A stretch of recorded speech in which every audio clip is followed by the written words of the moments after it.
FTG の初心者講座14回目です。今回学ぶのはクロス。クロスについてお話しします。基本的にはコーナーフラッグからエリア内を通す鋭いパスのイメージ。少し浅い位置からも可能で、いわゆるアーリークロスですね。フォワードがエリア内でクロスに合わせるのが基本。一部例外でエリア外からでも可能。これまでのパスと趣が異なるのは、パスの着弾点は逆サイドであること。唯一、操作的にもやや難解です。それでは実践です。残りアクションは2回。ボール保持者はここにいます。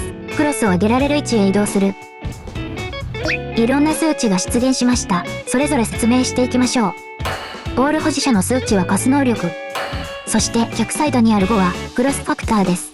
打ち上げパスのレンジファクターに近い存在。このクロスファクターよりパスが高ければクロスは成功します。次にペナルティエリア内の25ですが、これはヘディングの基礎能力です。ヘディング能力は単独のステータスで、選手の精度、ディフェンスは影響しません。最後にゴールキーパーの20ですが、これはゴールキーパーのコントロールを参照している。ディフェンスだけ上げていると、ダイレクトプレーに対応できなくなる。クロスは決まると気持ちいい。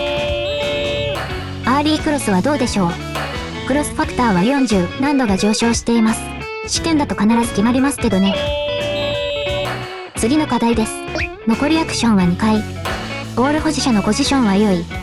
しかし、クロスに合わせる選手、このポジショニングに問題がある。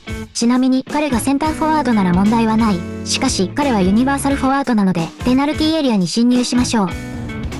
あとはクロスを決めるだけです。たまらねえぜ。ペナルティエリア内ならこちらでも OK。相手守備と距離を取りたいときは、こちらも有力な一手となるでしょう。この動画の最後の課題です。残りアクションは2回。実はこのように隣接した配置だとクロスが使用できません。おそらく合わせる側の難度が高すぎる。故にクロスは1タイルの空きが必要。あとは決めるだけです。クロスファクターを低く抑えたい場合、実はゴール保持者の位置はここが最善。故にエリア内の選手が離れる。このパターンもあり得ます。パーソナルスペース的には窮屈ですが、ゴールの確率は上がるかもしれません。次回はクロスファクターの基礎。今回で結構喋っちゃいましたけど、おさらいする感じでやっていきますよ。今回は以上です。また次の動画でお会いしましょう。